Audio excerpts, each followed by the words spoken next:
My parents chose my brother's award over visiting me after a car crash. Now they want my savings to bail him out of a fraud scandal. I refused. I used to think if one day I almost died, my parents would be the first people by my bedside sobbing uncontrollably, clutching my hand and praying. But it turned out, on that day, they chose the spotlight and applause for their perfect son. I lay motionless in a hospital bed, ribs broken, blood seeping beneath layers of stark white bandages, and waited for the people who should have loved me the most. 4 days after the accident, their first message wasn't, "Are you okay?" But instead, "Your brother received a huge award that day.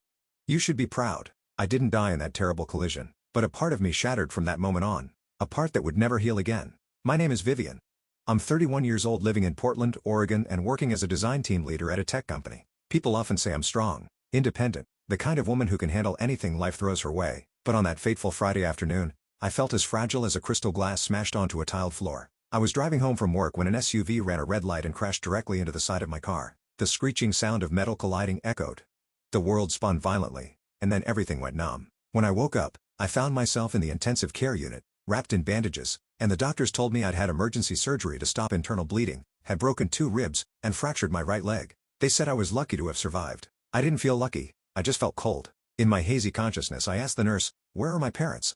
She looked at me, hesitated a few seconds, then softly replied, "They haven't arrived yet, but we contacted them right after you were admitted. They're listed as your emergency contacts." I nodded, trying to suppress the pain in my chest, convincing myself they must be on a flight from Denver. Maybe they needed time to arrange things. Maybe my mom was too shocked to answer the phone. I sent a text, not just once but several times, every few hours, typing the same short message. "I'm okay, I want to hear your voices." No one replied. 4 days passed in the coldness of the hospital room and the painful silence. I had no siblings other than Noah, my younger brother, whom my parents always called the genius of the family. Noah was their pride, the dazzling light onto whom they poured all their expectations. Meanwhile, I was just their daughter, the self-sufficient one, never complaining, never asking for anything. On the 6th day, an old friend of my mom, Elaine, visited me. She lived in Salem and heard about my accident from someone else. When she saw me lying there, she sighed, set down the flowers, and whispered, "Poor girl. Well, at least your parents had some comfort that day." Noah was honored in front of the whole state council. It was a grand award ceremony. I looked at her, mouth dry. "What did you say? Oh, you didn't know? The Young Engineer of the Year award. Your parents posted pictures all over Facebook, even live-streamed the event." Everyone commented how proud they were. I don't remember how I reacted. Maybe I laughed, or maybe I cried without realizing tears were streaming down my face. Everything became blurry. It felt like I was reaching up from a deep pit, and instead of pulling me out, the people I loved most turned and walked away because they had a party to attend. The doctor said I should focus on recovery. But how could I recover when my heart was breaking apart? I wasn't jealous of Noah, really. My brother was talented, hard-working, and I'd never denied that. But I was also their child. I had also hugged my dad during thunderstorms, called my mom whenever I had a fever. Yet, when I nearly died, they chose champagne and applause. I don't know which hurt more, the physical pain, or the realization that I would never be enough for them. It took me nearly half a day to regain composure after hearing about Noah's award ceremony from Elaine. My mind kept replaying the image of my mom, smiling brightly in the teal dress she always reserved for special occasions, and my dad, shaking hands with everyone, proudly introducing his son as if he'd invented a vaccine to save the world. I lay in my hospital bed, IV drip attached to my arm, leg cast dangling awkwardly, and typed on my phone like someone losing her mind. "You knew I had an accident and still attended Noah's award ceremony? I've been here 4 days. No messages. No calls. Do you honestly think that's normal?" I sent the texts, then lay waiting. My phone screen blurred because tears had already filled my eyes. A response arrived around 9 p.m. "Vivian, don't make such a big deal out of this. Noah's event was an important milestone, something we couldn't miss. We couldn't be in 2 places at once." Immediately after, another message, this time for my dad. "Do you realize how hard Noah has worked to achieve this? A national award ceremony? You can stay in the hospital as long as needed, but this was a once-in-a-lifetime event." I couldn't believe what I was reading. I typed quickly, fingers trembling. "So my life isn't as important as an award certificate?" I almost died. I had emergency surgery, broken ribs, and endured pain alone for 4 days. This time, my mom called. Her voice wasn't gentle like I'd hoped. "Honey, don't talk to me like that. I know you're hurting, but can you stop playing the victim?" I gripped the phone tightly. "I am a victim, Mom. A victim of an accident. And now, a victim of your cruel indifference." "Enough," she snapped. "I don't have the patience for your complaints. Everyone is stressed because the media is after Noah since the ceremony. Your dad is busy giving interviews. I can't always be there watching over you." I fell silent. The air was thick and suffocating. I felt that if I heard one more word, I would scream like a madwoman. "So I'm a burden." "Don't say that." She quickly replied, her voice softening slightly. "But you need to understand. Noah is the one bringing honor to this family. Everything he does matters. And you? You're fine now, aren't you?" Yes, I was alive, but at that moment, I wished I hadn't woken up. At least then, I wouldn't have had to hear those words from my own mother. I hung up without another word. The phone fell from my hand as I turned toward the wall, letting the pain in my chest spread through my body like fire. The next day, I received a photo from Mom. It showed Noah on stage holding a shiny golden trophy. Beneath it was a caption, "Our pride and joy." I didn't reply, just pressed delete. I didn't want to see anything else, but my brain wouldn't let go. Memories I had tried so hard to sweep away now resurfaced clearly. The time I received a college scholarship, my parents had only sent one word. Good. The day I got promoted last year, my mother said, "Your boss must be easygoing." Noah was different. Always a celebration. Always a photo on Facebook with captions like, "This boy was born to shine."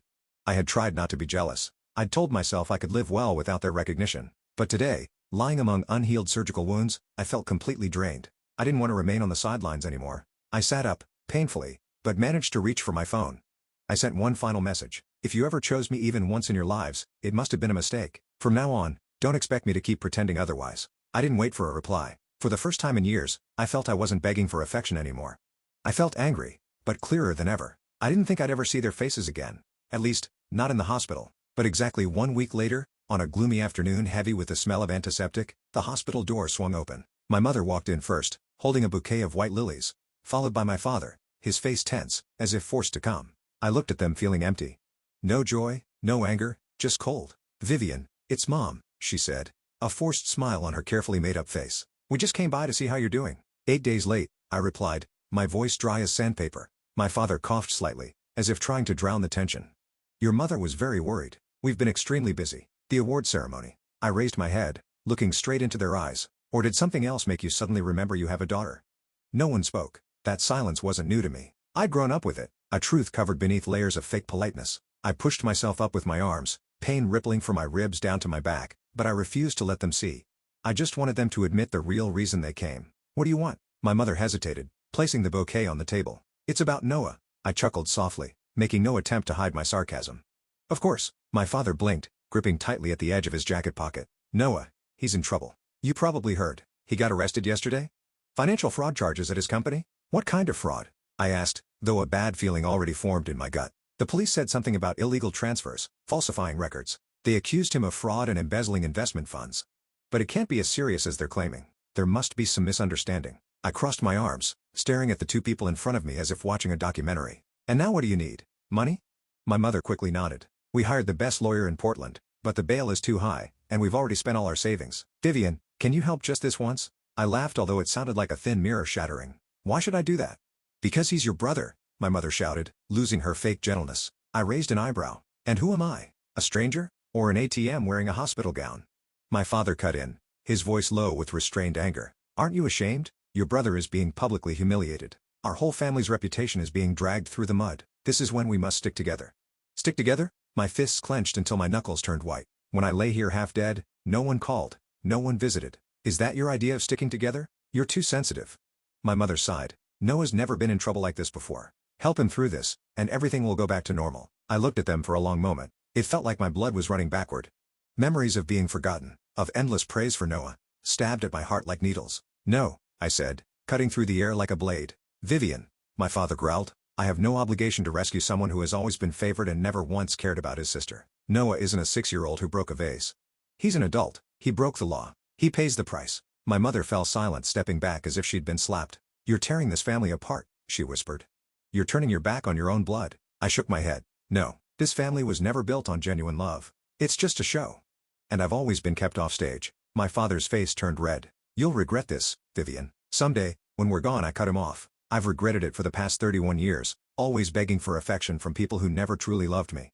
Today, for the first time, I don't feel wrong anymore." The room sank into silence. No one spoke another word. My parents stood there for a few seconds, then turned away. My mother pulled out a tissue, wiping her dry eyes. The door closed behind them with a cold click, like the final punctuation to something that had rotted away long ago. I lay back onto the bed, exhausted, yet relieved. For the first time, I chose to stand by myself. 3 days after being discharged, I returned to my small apartment on the 3rd floor of a quiet building in East Portland. The place I once considered my safe haven from both the world and my own family. I thought I could finally breathe, lie quietly on my bed without hearing the heart monitor or smelling antiseptics. But I was wrong. Just as I reached the hallway, balancing on my crutches and fumbling with the key, I heard the sharp click of high heels against concrete. "Vivian." I turned around. My mother, She wore the expensive brown fur coat she always put on when she wanted to show off her status. Beside her stood my father, arms crossed, glaring at me like a detective about to interrogate a criminal. I sighed heavily. "Please, I just came home from the hospital. Don't start. Don't start," my mother almost screamed, her voice so high a neighbor peeked out through a crack in her door. "Do you realize what you're doing? You're destroying this family." I tried to keep my voice calm. By refusing to give money to a criminal. My father took a step forward, his face flushed. "He's your brother, Vivian. Your own flesh and blood. How can you coldly watch him rot in jail? I'm standing here on crutches because someone ran a red light and slammed into my car while I was lying in the emergency room. You were at an award ceremony. Don't talk to me about family." My mother started crying. Not quiet tears, but loud, heaving sobs, clutching her chest as if she'd lost everything. "We've already lost one child and now we're losing the other," she sobbed. "You're punishing us just because we love Noah more." I narrowed my eyes, struggling to keep my balance on shaking arms. "So you admit it? You've always loved Noah more than me? It's not like that." She screamed, then lowered her voice as if the truth had slipped out too fast. "It's just he needed us more, and now he needs you. What about me? 4 days alone in the hospital without anyone by my side? Does that not count as needing?" My father interrupted. "This isn't about you anymore, Vivian. The family is being pushed into a corner. The press is everywhere. Acquaintances keep calling. Everyone expects Noah to be bailed out. Our family's reputation is at stake." I nodded. "So family means public image, not the children lying in the hospital with broken bones." "Don't talk to your mother like that," my father snapped. I stepped back, putting my key into the lock. "You two should leave. Not until you change your mind." My mother stomped her foot. "You can't keep being this selfish. It's time to prove you're part of this family." I spun around, meeting her gaze. "I was never allowed to be part of this family, Mom. For years, I was just a shadow. Now, you only remember me because of my bank account." My father moved forward, his voice lowering dangerously. "This is your last chance, Vivian. If you don't help, we'll never forgive you." I laughed. "Forgive? You've never once apologized to me." "Forgive what?" My mother trembled, tears falling without sincerity. "We don't even know who you are anymore." "Good." I nodded. "And, I don't want either of you knowing anything about my life for even one more second." As I opened the door intending to step inside, my mother grabbed my arm so suddenly that I nearly lost my balance. "Let go," I said, my voice low and firm. "Vivian, you're destroying everything," she screamed. I looked straight into her eyes, coldly. "If you don't leave within 5 seconds, I'll call the police. And trust me, I won't regret it." They both froze for a few seconds. Finally, my father pulled her hand away, gripping her shoulder tightly, as if preventing her from collapsing. They turned, said nothing more, and disappeared down the stairs. I slammed the door shut, locking all 3 locks, then leaned against it, exhaling sharply. My chest hurt fiercely. I wasn't sure if it was from the unhealed bones or because my heart had just been stripped bare once again. But I knew one thing clearly. I'd done the right thing. I was no longer an obedient shadow. I was myself, and I wouldn't let anyone, not even those who gave birth to me, cross my boundaries ever again. 3 days after the confrontation in front of my apartment, Noah Sinclair's name flooded every newspaper and morning news segment. The headline on a major financial news site blazed in red: "Young CFO charged with money laundering and multi-million-dollar fraud conspiracy." I sat on the sofa, my right leg still in a cast propped up on a pillow, a cold cup of coffee in my hand. It wasn't that I hadn't anticipated this, but reality far exceeded my imagination. Noah wasn't just involved in a few shady accounts as my parents had suggested. He was one of 3 key suspects in a federal money laundering case involving more than 6 shell companies and millions of dollars funneled overseas through anonymous accounts. The news was everywhere. CNN, Fox, CNBC. They aired footage of Noah in a charcoal gray suit, hands cuffed, stepping out of the FBI building in downtown Portland, his eyes blank, as if he couldn't believe what was happening. At the same time, the list of accomplices gradually emerged, including several senior executives from Noah's company. I thought, finally, the perfect illusion has collapsed. My phone rang continuously. Messages came from colleagues, old friends, and even distant relatives I thought had forgotten I existed. But what I didn't expect was the third call that morning, an unfamiliar but recognizable number appearing on my screen. I hesitated a few seconds, then picked up. Silence. Then his voice, hoarse, exhausted, as if he'd swallowed a storm.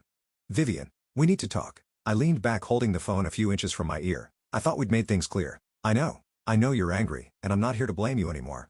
He paused, then continued. "We need you." I closed my eyes, silently counting to 3. "Money again? We no longer have the means. Noah won't get bail without a new amount." The lawyer withdrew. "Accounts are frozen, and I lost a major client this morning." I opened my eyes. Was he involved in Noah's case? No, but he said, "Our family is no longer ethically trustworthy." My father's voice choked up. It was the first time I'd ever heard my father, the man always leading meetings, always believing the world must admire his son, admit defeat. "Vivian, if you help us this time we might save some of our reputation, preserve at least a little bit of Noah's image going forward." I laughed, a dry bitter laugh. "Reputation? Image? Are you really asking me for help?" Or are you just worried people will realize we're not the perfect family anymore? This isn't the time for blame. No, it's exactly the time, I replied, sitting up straight, voice hard as stone. When I was alone and in pain in the hospital, you chose cameras and spotlights. Now, when your golden child's true colors are showing, you come running back to me for help? No chance. Vivian, your mother has cried herself to sleep, he whispered. She says if you don't help, we'll lose everything. I don't care anymore, I said coldly. And if Mom wants to cry, let her remember the 4 days I waited for a message that never came. He was silent. I lowered my voice slowly. If you have any respect left for me, don't call again. Then I hung up. That afternoon I received an email from my mother. I didn't open it. I deleted it. In the days afterward, a few midnight texts arrived. Long emotional messages, vague apologies interwoven with pleas for financial help. I replied to none. News continued to report on the investigation. Several executives had already pleaded guilty, but Noah kept denying the charges. On social media, the name Noah Sinclair became a joke. Golden boy turned ghost. The one praised as a genius was now ruthlessly mocked by internet users. I didn't feel happy, but I didn't feel sorry either. Perhaps, all I felt was relief. Standing by my window, watching Portland fade into gray rain, my heart was empty, yet light. For the first time in years, I wasn't being dragged back into the chaos called family. And I promised myself I'd never return there again. I thought everything would calm down after I bluntly refused my parents. But then, one Saturday night, as I sat reading news on my laptop, an email popped up with a suspiciously simple subject line from Noah. I stared at the sender's name. The address was from a monitored inmate email system. For a moment, I almost deleted it unread. My heart raced, not from affection, but from a mix of disgust, anger, and curiosity. Finally, I clicked. Vivian, I know you probably don't want to read this, but I have no one else left to trust. Things are getting worse, and I feel like a pawn sacrificed to protect powerful people. I don't deny my guilt. I participated. I know I was wrong, but I'm not the mastermind. I was just a link between upper management and the money. They're putting everything on me, Vivian. I don't know if you'll believe me, but I'm collapsing under a burden that's not entirely mine. You've always been fair. The only person in the family brave enough to face the truth. Please. If not for me, then for Mom and Dad. Our family is falling apart. I'm begging you. No. I froze. Something in the tone left me conflicted. This wasn't the usual arrogant, cocky Noah. No boasting, no avoidance of responsibility. Just a confession. Direct and desperate. I didn't immediately trust it. I wasn't easily swayed anymore, but I couldn't ignore it either. I sent a quick message to an old friend, Julian, a lawyer I'd known since college who now worked in financial law and had assisted with internal at major companies. I asked simply, if a mid-level employee is accused of financial fraud but claims he's just an executor, not the mastermind, is there a way to verify that? Julian replied in less than 15 minutes. Yes, check prosecution files and witness statements. If there's higher-level collusion not yet publicly revealed, it'll appear in preliminary indictments or interrogation transcripts. Send me names and company details. I'll help check. I sent him the information, feeling uneasy, as if reopening a door I should have left permanently locked. 2 days later, Julian sent back a PDF file along with a short message. You should read this. Your brother isn't innocent, but he's not the mastermind. At least 3 senior executives are implicated in the FBI's files and are currently under separate investigation. Some accounts Noah transferred funds through were secondary channels, not initiated by him, but he still willingly participated. I opened the document, each line slicing through me, confronting me with a harsh reality. Dozens of pages detailed cash flows, connections between individuals, recorded phone calls and company emails extracted from the system. Noah had signed several fraudulent transfers, his name appeared in falsified financial documents, but there was also evidence showing he had been directed by others who exploited his inexperience and blind trust. I wondered, did he know what he was doing, or did he intentionally close his eyes to climb the ladder faster? I remembered the way my parents had always praised Noah. Noah is exceptionally intelligent. He was born to lead. If he pushes just a little harder, the whole world will know his name. He grew up in an environment where results were valued over morals, where success at all costs was the guiding principle. No wonder he believed he was invincible. I closed my eyes, tightening my fists. Part of me wanted to hit reply and scream at him for his stupidity. Another part wanted to ask him why, but I didn't send anything. No replies, no rescue. Because even if Noah wasn't the mastermind, he chose that path. No one forced him. No one held a gun to his head. He could have stopped at any time. Instead, he went all the way. And now, he must face the consequences. I stood up, pulled back the curtains, and stared out at the city under the drizzling rain. There are some things no matter how painful you must accept, and I no longer wanted to save anyone, especially someone who never saw me as family. I thought things would end after I didn't respond to Noah's email, but my parents had no concept of accepting refusal. If they couldn't persuade me, they'd find ways to make me regret it. A week later, I noticed something strange happening on social media. A cousin I rarely spoke to. Message. Vivian, Aunt Ellen just called my mom and said you're so cruel that you're leaving your brother to rot in jail. What's going on? I felt my blood freeze. A few hours later, another message came from my cousin in New Jersey. Your parents are telling everyone in the family you hate Noah out of jealousy and want to destroy the family. Are you okay? Apparently my parents hadn't just blamed me. They'd invented an entirely false story. They claimed I had abandoned family, that I was a cold-hearted person, and surprise, that I was holding on to hundreds of thousands of dollars but refused to help my brother because of personal grudges. I should have felt angry, but all I felt was exhausted. It was as if they were rewriting my entire life using the voice of manipulators. I didn't intend to defend myself. I knew those who trusted me wouldn't swallow their lies. But then, something unexpected happened. One by one, relatives I thought had long forgotten me started reaching out. Not to blame but to support me. Aunt Carol from Ohio wrote, "Vivian, I don't believe what they're saying. Your mom once called me asking for money after Noah lost $50,000 on a startup project that never existed. When I refused, they cut off contact for 3 years." My cousin Mark recalled a time Noah blamed him for losing client data during a summer internship. "He almost cost me my scholarship. Your parents didn't investigate. They just told me to take responsibility to protect the family's image." My cousin, Alina, messaged, "Remember Noah's 18th birthday when they hired a band and threw a big outdoor party? Well, for yours, it was just a microwaved cake. I remember the look on your face, silent but clear as a mirror." I read each message, each recovered memory. For years, I thought I was the only one cast aside. But it turned out, I wasn't alone. My parents' favoritism toward Noah wasn't just about pampering him. They sacrificed everyone else to prop up the image of their perfect son. I started remembering not just the times my achievements were ignored, but also the times I was labeled too sensitive, dramatic, simply for daring to question them. They always told me I was overthinking. Turns out I was just the only one awake enough to notice something was deeply wrong. That night, I opened my laptop and wrote a long email to the relatives who had reached out. "Thank you all for believing and sharing your stories.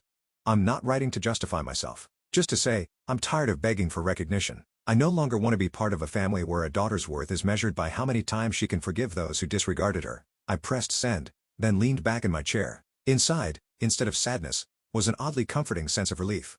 I had thought cutting ties with my parents would mean losing everything, but in reality, only by breaking free did I finally see who truly stood by me. A day later, I logged out of all my old social media accounts, changed my phone number, and sent a letter to building management instructing them not to allow anyone outside my approved guest list onto my floor. I changed the locks on my front door and installed a camera at the entrance. I was no longer afraid of being called the ungrateful child.